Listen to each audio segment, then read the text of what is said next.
Today on the No Gray Areas podcast, we welcome Dr. Robb Kelly, renowned addiction expert, author, and speaker who's helped thousands break free from addiction. His no-nonsense approach to recovery will challenge everything you thought you knew. The way you look at your life will not be the same after hearing this. Please be advised, if you're around your kiddos, this episode does contain some mature content. Plus, stay tuned, Dr. Robb announces an exciting book giveaway toward the end of our conversation. Let's get started.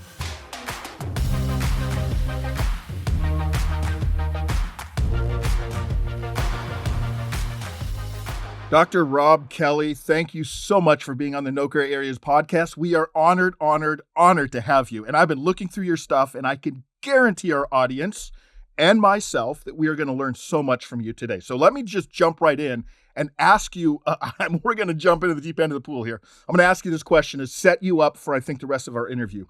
What was your rock bottom moment, what we might call the worst day of your life? What was that, and how did that lead you into what you're doing today? It predates the homeless stuff, but that's how it started. My wife left with the children. I got back next day. 2 days of drinking, no diapers, changed, nothing. Police kicked the door down, and the authorities were there, the police were there, she was there, mother-in-law, it's about 12 people there. I stumbled up as I grabbed the paper, and I could see the policeman taking the kids. 3-year-old went to mom, 1-year-old went to grandma. And she's walking down the path, my eldest holding on to mummy's hand. And I was just filled with guilt and shame and remorse. And it was just out that gut feeling. And she said 3 things to me, my 3-year-old. She said, Daddy, please don't go. And further on down the path, as she's holding mummy, she turned around again and said, Daddy, please get better. And as they got to the wrought iron gate, she opened the gate and she said, Daddy, please stop drinking. Wow. And that was the worst day of my life. How old was she? 3 years old, Charlie. Wow. Yeah. Wow. And that, it ripped my heart out and changed me as a human being. And then, 2 or 3 weeks after that, I'm homeless. I've lost everything. Wow. So you lose everything. You end up homeless. How long were you homeless? 14 months in total. Yeah. Okay. It was, yeah. Dr. Robb, we'll get into how that led you into your aha moment or your big why you do what you do today. But you spoke about how divine intervention played a role in your recovery. Tell us about that a little bit. So I've been on the streets for 14 months. I died twice on the streets. I've tried 7 times to kill myself. 2 occasions it worked. I've been beaten. I've been bashed. I was a bodybuilder and fighter when I first went on the streets. But as I drank more alcohol and less food, it got worse and worse. And then one morning, I dropped down to my hands and knees in the middle of nowhere, just factories and offices there. And I started to cry from my stomach like a baby. And I was crying, not because I'd lost my children or, wife or anything. I was crying because the first time in my life I realized I couldn't stop drinking. And I remember looking up to the sky as an atheist. I was molested by my priest. If there's a God up there, I can't do this on my own anymore. And 30 seconds later, a guy walked around the corner. His name was Derek. Missed his last Bible study, missed the last bus home. He came upon me on a shortcut he'd never taken before. I met a guy called John after, which is mind-blowing. Wouldn't tell that story for 20 years. But that's really where my life changed, is when he told me, you come back to the house, you can bathe, I'm in recovery, I'm a Christian. And right there, that moment is where it's the reason why I'm here today. Crazy wow. Stuff happened. So you're looking up into the sky. You're kind of hitting rock bottom again, in a sense. Yeah. And at that point in your life, you're an atheist because you had been molested by a priest, and you don't want to. You come to the point where you're saying there can't be a God. But at this moment, you're looking up, saying, "If there is a God, I need help." Yeah. And in that moment, someone walks around the corner with the Bible in his hand. Yes. And it gets freakier than that, Pat. I'll tell you. So he goes at home, and the next day I get up, I've shaved for the first time in a year. And he said, Rob, let me tell you something. You can stay here for as long as you like. Let's get you back on your feet, but you've got to come to AA meeting. So Derek, I don't like the AA meetings. Well, you either come, Rob, I can't have you in the house without coming. So I went the next day. During the meeting, which I thought was boring, this guy said, my name's John and I'm a recovered alcoholic. And I looked at Derek and said, what did he just say? He said he's a recovered alcoholic. I'm intrigued by this. So after the meeting, I goes over to him and said, hey, John, my name's Rob. Will you sponsor me? And he said, no. but I will be your spiritual advisor for a period of 12 weeks. So every Wednesday, I'd leave Derek's at 6. I got a big book and a dictionary in my hand. And I walked to his house for 7. I couldn't walk in before 7. I had to wait downstairs till 1 minute to. Weirdo. Went upstairs, and at 8 o'clock, no matter what we were doing, he walked me out. Did that for 12 weeks, Pat. And he told me everything that's happened right now. He told me from the next day on my last visit there, my life will change. And I said, I love you to bits, John, but I'm living in Derek's basement on a block mattress. Nobody knows I'm here. So the next day, Derek comes home early from work. He said, hey, the guy that sweeps the floor in the factory has just resigned. Do you want a part-time job? It's like, yeah, of course. That week, just because of my personality, it turned into a full-time job. So 2 weeks later, I get my first pay thing, which was cash stapled to an envelope back in the day. And I remember what John said about my life getting better. So I went to the gas station. I bought John a little teddy bear and a card. And I wrote on the card, John, thank you for introducing me to God because he took the compulsion to drink away. And I'm so excited, Pat, to get around there and show him that everything he said is coming true. Yeah. I got his little teddy bear and I'm marching again, got to the door, knocking on this apartment door. There's no answer. The woman, this is about 7 o'clock at night, the woman come out from the right hand and she said, hey, can I help you? I said, yeah, where's John? You still live here? She said, John who? I said, John, your neighbour. So she went, I've only been here a couple of months. I've never seen anybody there. So it goes down to the left hand, bangs on the door a little bit harder. Guy comes, big guy. What do you want? So where's John relocated to? John who? I said, John, your neighbour. What's wrong with you guys? He went on to tell me that apartment was derelict. And if you did, there used to be tape over it. If you did walk in, you'd fall down 2 or 3 flights and probably kill yourself. So I'm thinking these guys are crazy. So I go back to the meeting the next day, hoping that somebody will recognize me. So clarify my story. So I goes in, the chairman, Rob, good to see you. I'm like, thank God for that. I'm not going crazy. Thank you. Yeah. So John still come here. And he said, John, who? And I said, the guy I'm over near the coffee machines asking to be my sponsor. Blah. He said, Rob, we thought you were praying. You were over near the coffee machine speaking to yourself. We've never found that, man. And when I started to get wealthy, I put the best private detective agency in Manchester, and they could never find him. But everything he said has come true. We have a 98% success rate. We're the only company in the world that offer a money-back guarantee if you relapse or get depressed again, all this stuff, because of mostly what he's taught me. And he told me to go out and tell everybody that God told him that you can 100% guaranteed recovery. You can 100% recover. It's guaranteed. And so I did. That was the crazy John story.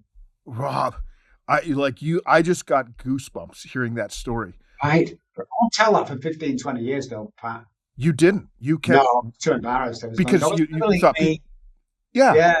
But when I did though, everyone's going, oh my God, I had a similar story. Yeah. No way. Yeah, it's been amazing. God is amazing, isn't he? Yes. That's amazing. First of all, let me connect with our audience for just a moment because they're hearing your story now, and there's a lot of them that may be driving or they're listening to this or taking a walk or something, and they may be going, well, this isn't going to apply to me so much because I don't struggle with alcohol.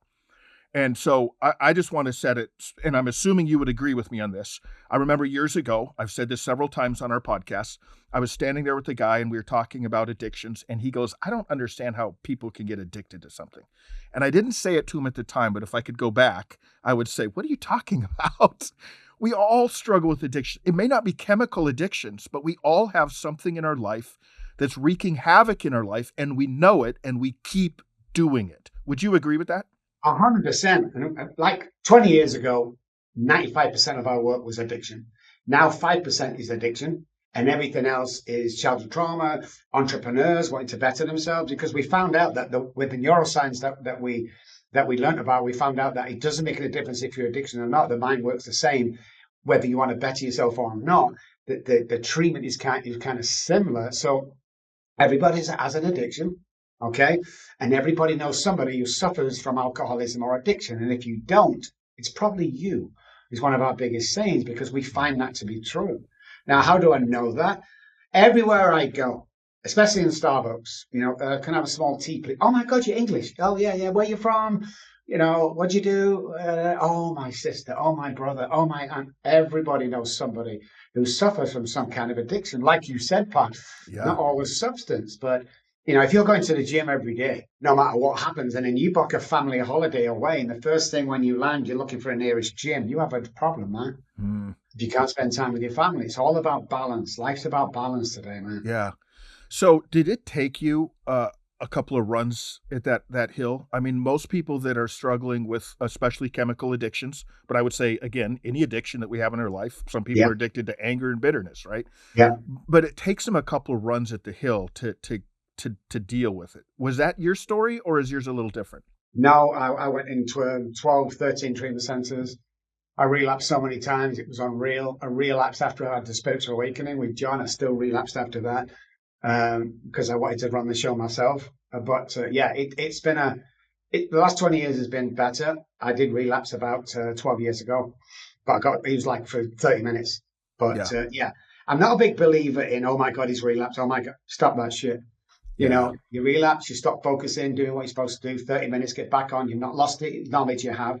You're not lost anything apart from, there's too many judges in the 12-step rooms right now. And Yeah. in general, they want to tell you what to do, or they want to comment negatively, and, they can do what they want to do. Because for the first time in my life over the last 2 years, Pat, I don't give a shit what you think about me. Yeah. And people Yeah. say that, but it's human behavior that if someone comments negatively, it's going to hurt you. And I'm Yeah. not bothered what he says, but you are. Yeah. I mean, you Yeah. really are, because you take that from the childhood trauma and it cuts like a knife. But what I found is, on my 63 years of being on this earth, is nobody will comment negatively or say anything negative that's doing as good as you or better in life. It's always the guys that are not. Oh, who do you think you are? Go Google that guy. He's probably in his mom's basement with his fourth marriage, weighing 300 pounds, telling me that I've got it wrong. It's like, Yeah. really? So you have got Yeah. to look at the source. Such a great point. And I think you make a great point for the audience and for myself. If you're constantly pointing fingers at other people, you should, it probably is an indicator of where you might be at in life and should be a big red flag, right? That's one of the things you're saying, because if you're in recovery and you're overcoming things, and of course you sometimes will have bad moments, you're not so ready to point your finger at someone else. So that's it. That's the rule of life, I think. A couple of rules of life. You can do anything you want to do, and you can make anything as long as you know how it works, how the mind works. And secondly, really, nobody cares. We think they do. We walk in a room and the door closes, everyone turns around, and then someone starts to laugh and giggle. I think it's about me. Nobody Yeah. cares. Yeah. Nobody's Yeah. coming for you. Nobody's going to knock on the door and give you that $1 million check. Nobody's doing it. Nobody gives a shit, Rob. And the quicker you understand that, the quicker you get on with your life. I think you did some background investigation on me, because I just want you to know you were talking about a notorious people pleaser. I am working so hard to move away from that, but my early decades of life, oh, you nailed it. I think most of us as humans struggle with, but some people like myself even more so. And you're right. When I step back and think about it, the reality is most people, I don't even cross their mind. No, we think we do. Where did I learn? Everything I say today and do is tried with researchers for the leading authority on the neuroscience, the 90 breathwork, and I've worked with about 9,500 people. So I have a pedigree that says this is right. With the neuroscience that we use. But I want to think it's all about me. I said to a guy once in an AA meeting, after about 6 months, I bumped into him and I said, you know something, Billy? You said this to me, and I've carried a resentment for 6 months, and I relapsed 3 times on it. What do you got to say about it, Billy? Do you know what he said? He said, I never felt a thing. Hmm. And I learned from that lesson is nobody Yeah. cares, really. Alcoholics, addicts, this is what we concentrate on: childhood trauma, depression, PTSD, alcoholism, addiction, which is slightly different, Alzheimer's, and onset dementia. We're doing new research into that. It's like nobody cares. And you've got Yeah. to make shit happen for yourself. And again, which we'll get into, once you realize what's going on here from the minute you wake up, you can control this. You can 100% earn $1 million. If you think money's going to solve everything, it doesn't. Or Yes. you can get your kids back, or you can be that manager, anything you want to be. I'm telling you right now, with the energy, with the vibration, with the mindset, and the subconscious mind and the conscious mind, it's 100% too. Yeah. I mean, how Yeah. can you offer a money back guarantee? If somebody comes and said, I want to earn $1 million next year in business, I'm on about 300,000 now, and I guarantee you're going to do it. In actual fact, I'll give you the 700,000 if you don't make it. How can I do that? It's because you know how this works, and it's impossible if you're fully in to fail. I mean, it really Wow. is. Oh, what is he talking? Google me. Yeah. Don't go, okay? And I want our because a lot of our listeners just listen on audio. Yeah. So I want them to know that you're pointing at your head when you keep talking about like what this does. So I want to get into the neuroscience in just a moment, but let me, just before we do that, based on what you just talked about, especially, taking a couple of runs at the mountain, not caring about what people say, but you have a quote, and I may mess up the quote a little bit, but you say, alcoholism doesn't kill you, but shame will. Shame has a massive impact in our thinking, doesn't it? It really does. And childhood trauma is the gateway drug. So it's all tied to that. The guilt and the shame, remorse that we all go through goes right back to what we were taught as a child, or the abuse. And most people who suffer from childhood abuse didn't know it was abuse then, probably don't know it is now, but it was. So yeah, definitely. And the other one I have really big out there is I never had a drinking problem, I had a thinking problem. When you realize your identity, stepping away from addiction, from depression, from PTSD, once you find your identity, it is a game changer. But the guilt, the remorse, the shame will kill you, man. It really will. You've got to remember, guys, that the fear and the shame and the resentment is not ours to carry. You need to get rid of that straight. Do your childhood trauma work and get rid of it. Find your identity. The world is open to you, man. I got my kids back after 30 years, Pat. Wow. 30 years. I got a message in the middle of the night from my daughter, Charlie, who were taken off of me ages 1 and 3. And she said, Dad, I want to see you, blah, blah, blah. And this is where everything turns round to God takes care of you. Yeah. So I'm looking at this text 3 o'clock in the morning after 30 years. I'm squinting, and it's Charlie, we call her. I wake my wife up. I'm crying, I'm laughing. She wants to see me. Now, we have people around us that do stuff. So within 4 hours, 5 hours, we're on a private jet. We're going back to England. I get there the next day. I'm crying. I'm scared. And she opens the door. We fall into each other's arms. She held my hand and she walked me into a living room, guys. And she handed me my 3-month-old granddaughter. Don't you dare tell me there isn't a God.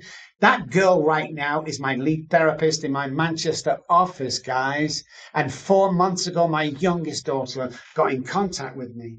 Because I know for one thing, Pat, when I get to heaven, you know what God's not going to ask me? Wow, how big was that $10 million house you had? How big were them cars, them stupid what? He's going to ask me one thing. How many people did you save, Rob? And I want a big number, Pat. Yeah. And God will give me this stuff that you can't even freaking dream of happening to you. Yeah. And he gives it like it was nothing. He just gives it to you, man. I can't even smile big enough after that story. What an amazing story. And I don't want our listeners to miss what you said. You said it's not a drinking problem, it's a thinking problem. Yeah, you got to remember, Pat, that alcohol has 1% to do with alcoholism, and the same with every other addiction. Okay, so important for us to hear. If someone's struggling with pornography addiction, you're saying it's 1% the pornography. Yes. If it's alcohol, it's 1% alcohol. If it's a drug, it's 1% the drug. If it's anger and bitterness, it's 1% anger, bitterness. Okay, unpack that for us. Hey, we hope you've enjoyed this episode so far. Be sure to like and subscribe to not miss a future podcast. Okay, let's get back to the episode. Alcoholics are born, drug addicts are made. Just want to put that out. Listeners, please. I love Pat. He's an amazing guy. Don't throw this away on the phone away. Listen carefully to the neuroscience behind it. Alcoholics are born with a predisposition. I have an allergy. I'm allergic to the ethanol in alcohol. The basal ganglia, the hypothalamus, and the amygdala are different in alcoholics than they are in drug addicts. Drug addiction is the addictive personality. How do we know that? Well, 95% of people that come to us with a heroin or cocaine addiction started in the doctor's office. So you can't drink yourself into becoming an alcoholic. It doesn't work like that. Just because the doctor says you are, or you have 10 DUIs, no. You've got to be born into it, man. And we've proven this, well, not only with the neuroscience, but with the neural pathways we've connected, that we think and believe from our test and research that every single neural pathway in the head, to wealth, to health, to success, is already there. The problem with most people with the childhood trauma, if this is the neural pathway to wealth, let's say, the thought patterns keep missing because of the childhood trauma. We keep almost, we don't think we're good enough. Once you connect them, it happens, God's introduced, and it never can be unbroken. Wow. Information, what we found was key. What you believe alcoholism is, Johnny around the corner, he drinks every day, he's an alcoholic. Oh, no. That's not, I know people have drank more than me. more than me and weren't alcoholics, so they could come out the other side. So the actual neuroscience behind addiction, PTSD, depression, all says the same thing. 100% you can recover. So you can recover from everything, including alcoholism. Can I jump in really quick and let me just jump in, because you talked about there being a predisposition towards something. Yes. But then you said there's 100% opportunity to not go down that path. 100%. Some people it may almost sound like you're contradicting yourself, but you're not, right? I mean, if you're born into an alcoholic, I know loads of people who are alcoholic from alcoholic families, but they never touched alcohol. That's what I meant by that. Once you take the first drink 9 out of 10 times, if you're an alcoholic, born into an alcoholic family, traced from 3 generations back, we're done. It's only a matter of time. Unless something happens where you stop in the early stages. But once you get past that stage, the hypothalamus changes, all bets are off. You can't stop. If you can stop drinking alcohol, if you go to the bar and have one drink, go home, you're not an alcoholic, even though it's self-diagnosed, we can't do that. It's more, the neuroscience backs it up behind that with the hypothalamus. So let's say one part of the brain that differs in alcoholics. The hypothalamus is our survival mechanism of the brain. It tells babies we have to eat food, drink water to survive. That's it. It's that strong that it's ingrained into the brain and you don't have to think about it. So once it goes around the basal ganglia, it's straight into the brain. The hypothalamus, drink, eat. At a certain point, this is new neuroscience, guys, go Google me. At a drinking career, as I called it, the hypothalamus turns around to the alcoholic only and tells us, if you don't drink alcohol to survive, you will die. So when the survival part of the brain is telling the prefrontal cortex, you need to drink alcohol to survive, even though we know it's different, then kids, then houses, then wives. It's why we go days or weeks without food or water, because the survival part of the brain is telling me to drink alcohol. It doesn't happen with drug addicts. I'm not saying it's any worse or any better. It's hell, absolute hell, but it's slightly different with that. Yeah. So are you saying there's almost like there's a subconscious mind that's almost taking over? Yeah, definitely. Yeah. So the hypothalamus says, here's how to survive. The subconscious brain's kept all that shit in that you've not got rid of. Yeah. And it's all there. And every single image and thought pattern from birth is all there. Well, I can't remember. Yeah, you can. Use the 90 breathwork, use the brain spotting, use the NO. It's there. And when you go, if you can't stay in relationships, if you can't get the job you want, if your life is horrible, if you're even like I was, 360 pounds overweight, when you're that, it goes straight back to the childhood trauma. That's something that happened to you right there, is affecting you today, but you can't put the two together. It takes a professional to put the two together, and then this needs to change, but you need to go back, uncover, discover, and discard of each trauma that you think or think not have been through. Well, I don't have any trauma. Everybody has trauma. Well, I don't come from a high class family. Yeah. When did you see your dad? Oh, just Sundays. It's called abandonment. It's crazy how people don't think, I stop it already. Well, no one's perfect. Childhood trauma. Well, you happy every day? Well, nobody can be happy every day. Says who? I'm challenging that. Who's making these rules up? Because I don't fucking like these rules. So I'm going to make my own rules up, guys, and you can do the same. Stop believing. All you got to say is, says who? Yeah. You can't go to America and be on Oprah, and you can have a show, and you can't become a, says who? Because I know I've got on my side. Who have you got on your side back in that statement that you just told me? Yeah. You mentioned 3 things. You said uncover, discover, and discard. Yeah, uncover what the trauma is. Go back using 90 or, brain spot. Go back to that trauma, find out what happened, discover what it was all about, nobody's fault probably, and then discard of that treatment using the trauma treatment that we use. Can I unpack those a little bit? So when you're talking about uncover, going back, you were saying that a lot of people have this and they don't even recognize they have it, right? Yes. Some kind of child. So first of all, before you answer that, give us an example of a child trauma. Maybe it's yours, or maybe it was someone you've worked with in the past, without obviously giving us a name, but how a childhood trauma that they didn't even recognize as a trauma affected them. Because I agree with you. I think what happens a lot of times when we're growing up is ordinary is unordinary. Unordinary is ordinary for us, right? Like we just think like this is normal. Yes. But it's not normal. We don't know any better, right? I love that. Well, I'll give you mine. Just one of those. My mum and dad used to go out drinking every Friday night. They drop us off at their friends. They go drinking, go home, sleep it off. Saturday, they pick us up. Sounds good. Good family fun. When my parents' car come out the driveway, they made us take all our clothes off and we played what's called a run around naked game. And they would tickle us. You can imagine where. I thought that was normal. So when I go back to school a few years later, I'm told, do you ever play that run around naked? They go, what's that? But, oh my God. And that's what it is. For years, my intimacy suffered with women. I was a bodybuilder, like really, or semi-professional. I would never take my top off, never in front of nobody. That's the thing that I thought was normal. And the silly things like me and my brothers on the kitchen table. Alcoholics, addicts, PTSD, depressed people are more sensitive to a trauma than the normal person. Got to get that out of the way. So me and my brother, true story, were stood on the kitchen table, we were probably 8 or 9. My mum comes in the room and she says in this tone, will you guys get down off that table before your dad gets in? Get down. And my brother jumps and I freeze. Why have I frozen? Alcoholics and addicts hear things different. Or I've heard, so I freeze. And that's the difference, because I'm more sensitive to anything that goes on around me than my brother and sister are, because of the predisposition, because of the early PTSD as a child, which wasn't a thing back then. But we get affected, man, and we don't do anything. If you ever seen a deer getting hit by a car but survives, it does a few amazing things. First of all, it lies stationary on the floor for a couple of seconds, then it jumps up. What happens next is a phenomenon. It shakes violently for 1, 2, 3 seconds. The reason why it's shaken violently is just got rid of that trauma. It doesn't exist anymore. They've dealt with it there and then. Now, they may cross the same road, same time tomorrow, get hit by the same car. Who knows? But human beings don't do that. We don't address our trauma. Most of the time because we don't know it's there. So what happens is it gets built up, and all of a sudden it all comes out, depending what you're doing and how you're doing it. With me, it was alcohol. Wow. And life's a mess.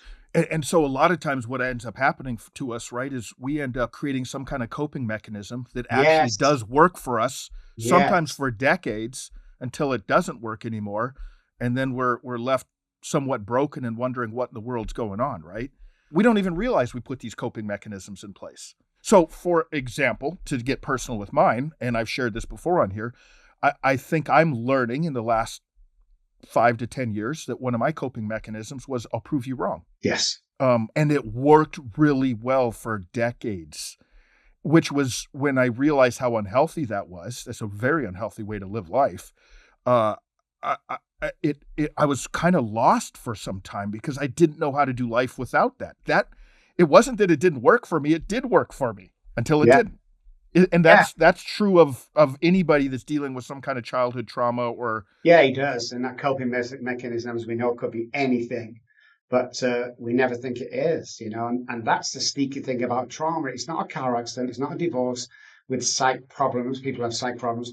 It's the littlest thing that has a huge effect on you. So if your relationships are going wrong, go back and see what happened. Get a professional like me, go back and pull apart what I tell you happened. I've never told this before, Pat. It's just come to me now. My mum insisted, she used to bathe us as kids. My mum still insisted at the age of 12 and 13 that she bathed me naked. I thought that was normal.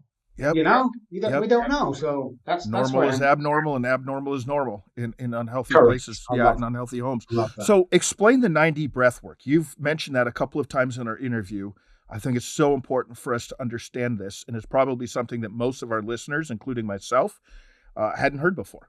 Yeah, it's a new software on the market. We're doing research with Alzheimer's with it, but it's a bit like the best therapy you've ever had in a day. This is mind-blowingly on steroids.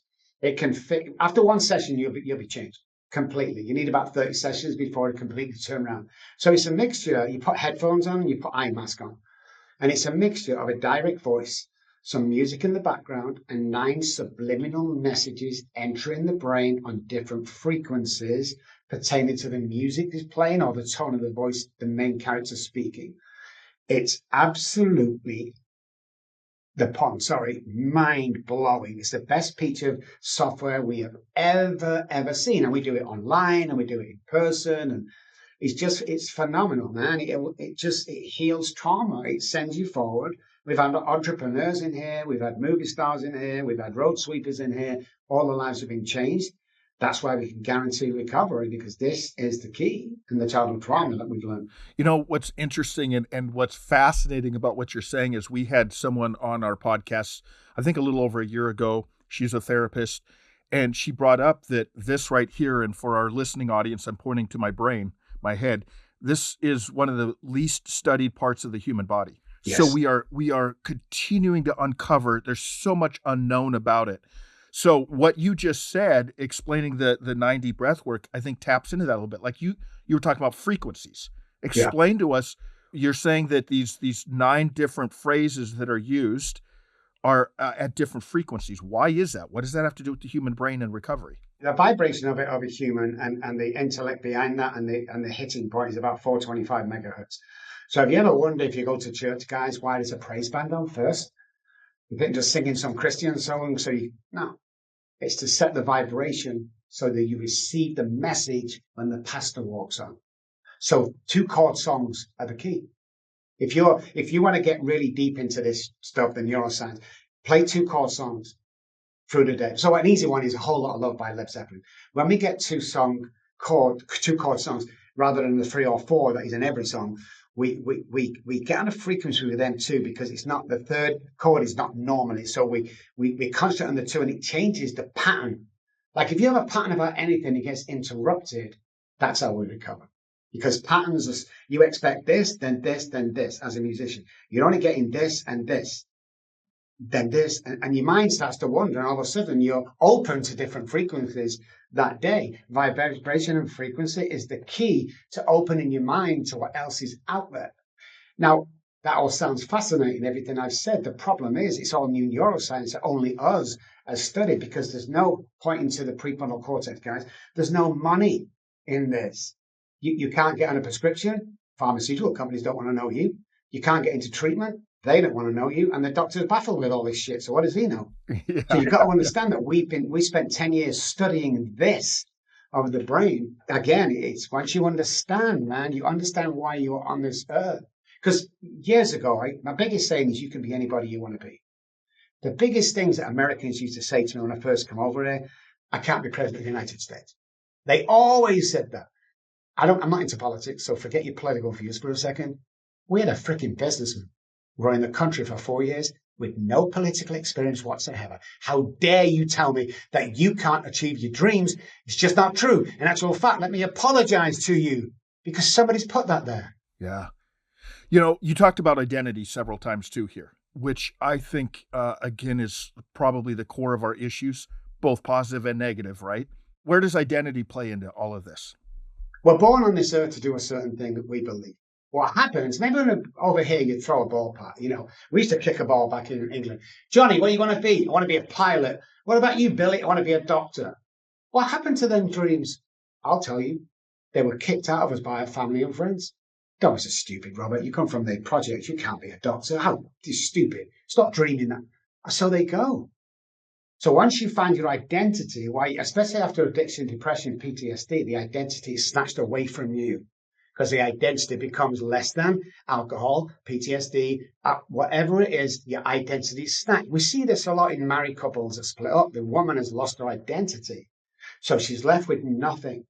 Once you start to find who you are, what you're capable of doing, and what your niche is in life, you become a very powerful person.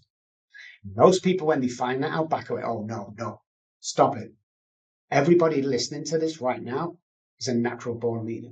You're not listening to this by mistake. 63 years on this earth. I'm telling you and guaranteeing this, guys. If you think you fell on this podcast by mistake, you are mistaken, man. And I can tell you that you're meant to hear this stuff. When there's one person or another, you're meant to hear this stuff, because I'm talking to you. That if I can save a life and change your life, job done. You'll never see me advertising, oh, please, if you can be a patient. I don't give a shit about that. I have enough patience, enough money. Why do I do this? It's my job, man. It's my job to come on here with you and change somebody, man. Because everybody's capable of doing that. And a lot of it is subliminal work. Yeah. Once you know how subliminal work happens. For instance, there's a guy that used to come here years ago, Dallas guy, cowboy hat, stereotype Dallas cowboy loves his Dr. Pepper all the time. When he gets out of the car, his first appointment, there's a girl we've set up across the road with a Dallas Cowboy shirt on. As he walks into reception, there's a guy there drinking Coca-Cola. Stay with me, guys. Okay.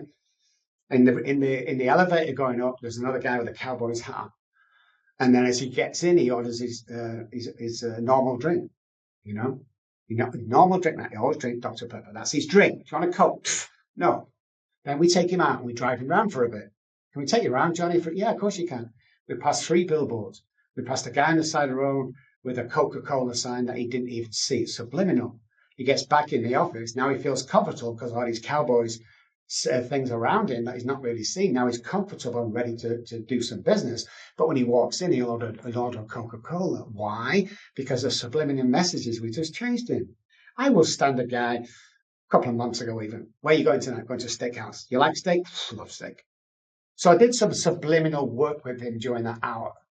He goes to the restaurant. I write it down in an envelope. I sign the bottom. I give it to his wife and said, don't open that until you finished eating. He orders fish. Guy's like, you want fish? Yeah, I don't think I'll try fish. You open the envelope, you will eat fish tonight. So the subliminal work changes and pretends even that you can do something until you believe you can do something. And you get enough people around you. How do we know this again? How can one person change 9 people? No. Can 9 people change 1 person? We got 9 actors in the waiting room one day. This is our research around how the people you hang around are very important. And one patient that we come in, we'll give you a free session. So she comes in, there's 9 actors there. She thinks the patients are all sat down. Every 45 seconds, a buzzer went. All the actors stood up. A couple of seconds, sat down again. She's on a phone. It happens again. Everyone's standing. Now the phone's gone down and she's looking at everybody. Third, she stands up with everybody else and then she sits down, which was interesting. But get this, as we called the actors in as patients one by one, she's there on her own, sat down. She stood up. That's a subliminal reasoning around how we can affect another person. Show me your friends, I'll show you your future. If you hang around 9 depressed people, you will become the 10th. That's how it works, the subliminal messages and the behavioral science behind who we are and identity. Hang around the guys that you want to be and never be the smartest guy in the room. Wow. Yeah, man, I love what you're saying. In my 20s, I was a teacher and a coach, and I would always tell my students, you show me the 5 people that you hang out with, and I'll show you who you're going to be in 2 years. And that's what you're saying. Is subliminal work and the subconscious, is that the same thing? Are those interchangeable words or ideas? Yeah, well, what you're doing is I'll give you for instance, you're planting stuff in the conscious brain. So most of the idea from a prefrontal cortex for an idea goes straight to the subconscious brain where the shit is. Because we've not done our morning work, so this guy's running the show, okay? With subliminal messaging, so normal messaging goes in the subconscious brain. With the subliminal messaging, it goes in the conscious brain. I messed that up a little bit. So when it goes into conscious brain, it becomes an action because you're living in the now with the conscious brain. So let's say, for instance, the fish. So I'm going to plant fish in your head without you knowing. So I'm going to start talking halfway through the session. And what I'm going to do is, as I go up to it and I mention fish, and now you've not heard fish. You've heard and, because my voice has gone up. So the level, speed up to that word, nice fish, and you listen to the and, so you forgot about the fish. But it jumps in the conscious brain. So when you make a decision, it's based on that subliminal word or sentence that you've planted in the conscious brain.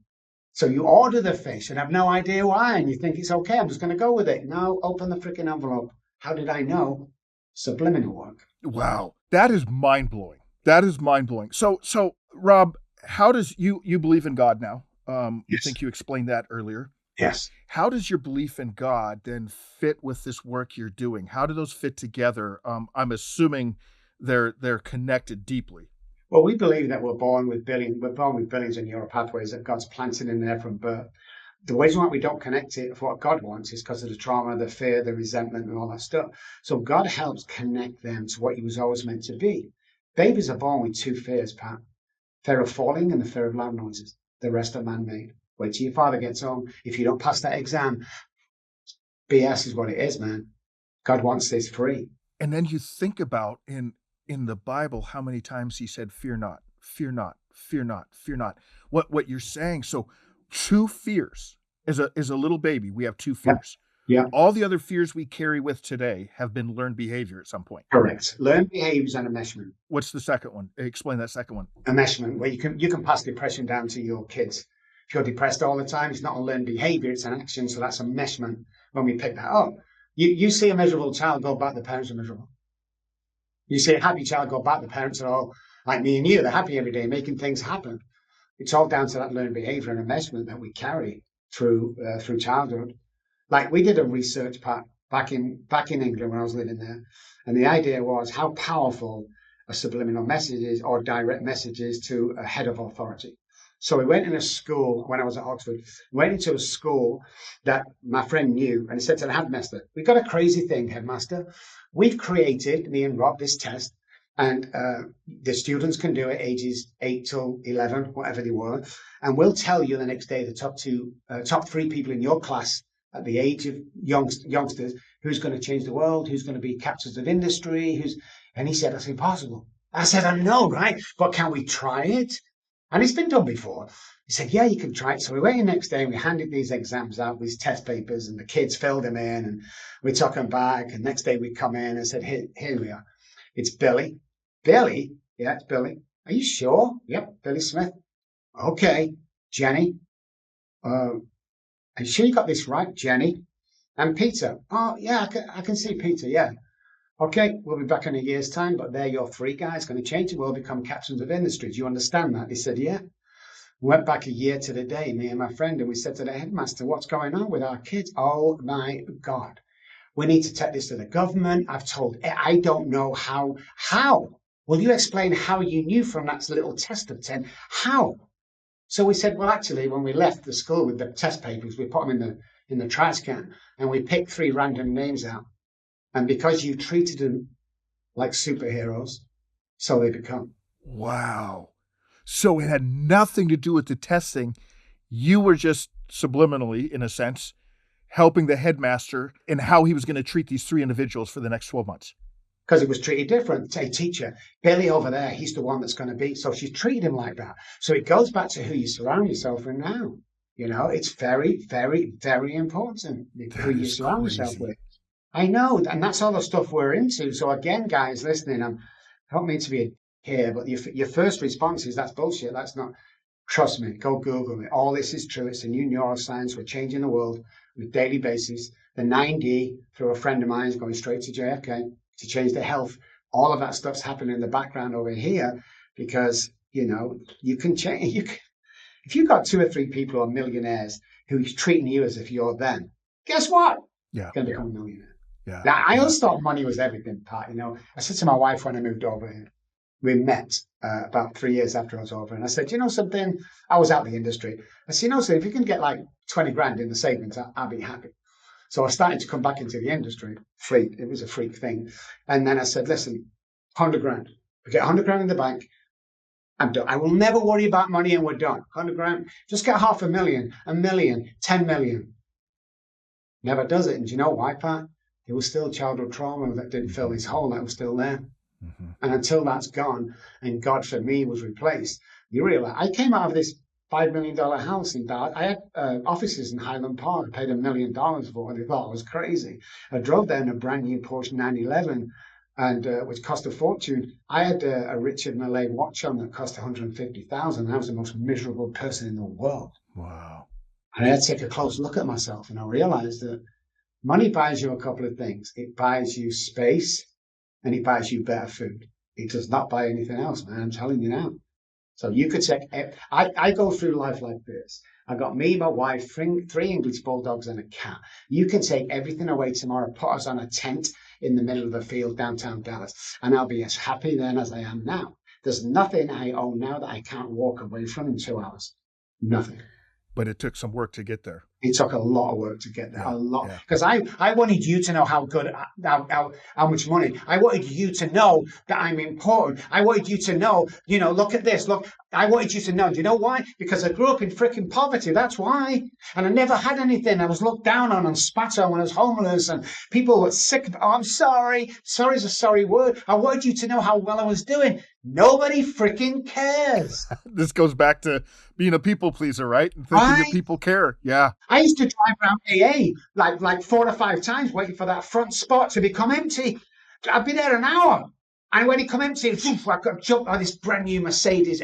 Nobody cares what freaking car I drive. The guys are scrabbling for, get a cigarette off each other. No one gives a shit about what I'm driving. Yeah. I was so desperate to just like me because, look, I'm one of you now, guys, you know? Yeah. It doesn't work like that, man. Wow. Dr. Robb, I have to be sensitive of your time. I know you have a patient coming in soon, so we're going to wrap this up. I could talk to you for another couple of hours, I think. Me too. And how does our audience get a hold of you or look up what you're doing? You've talked a couple of times about, hey, research me, look at it. Where do we send them? So again, guys, if you're listening, I spell my name with 2 B's. There's a story behind that as well. RobbKelly.com is the website, and Dr. Robb Kelly in any search engine.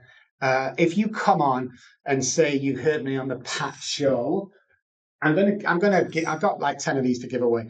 So don't buy it off Amazon. Let me know it was on this show. I'll sign it personally to you. I'll pay the shipping, and out we go. Okay, that's perfect. We'll take you up on that challenge. So if our audiences reaches out to you, say we heard you on the No Gray Areas podcast with Pat McCullough, you're going to give them one of those books. I'm going to give you one of the books, and if you're in San Antonio, I'm going to put you on 9D for free.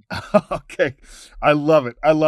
Well, this is one of my favorite parts of the podcast, 2 Truths and a Lie. We call it No Gray Areas. I'm going to ask you to lie on a No Gray Areas podcast. You're going to give me 3 statements. 2 are true, 1 is a lie. I got to try to figure out the lie. I was a bass player at Abbey Road and played with Queen and Elton John. Number 1. Number 2, I used to drive a car which was like a mouse because it was a pest crawl. So it had big ears on the top and it had whiskers on the bottom. Okay. I've owned a Rolls Royce. Oh my goodness. Those are good ones. Okay.